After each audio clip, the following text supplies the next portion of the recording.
উনি এসে বললেন ইয়া রাসূলুল্লাহ মা হাদিহিল আদাহি, আল্লাহর নবী এই কুরবানি কি? কুরবানি কি?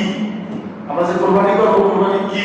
আল্লাহ রাসূল চমৎকার জবাব দিয়েছেন, কাইলা মিল্লাতু আবিকুম ইব্রাহিম আলাইহিস সালাতু ওয়াস সালাম, এটা সুন্নাতু আবিকুম, এটা তোমাদের আদি পিতা ইব্রাহিমের একটা জ্বলন্ত সুন্নাত। সুবহানাল্লাহ।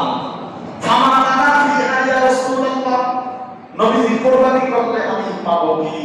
আল্লাহ নবী বলেন বিকুল্লি শাহরাতিন হাসানা, প্রত্যেক পশমের বিনিময়ে আল্লাহ একটা নেক আমল দিবে।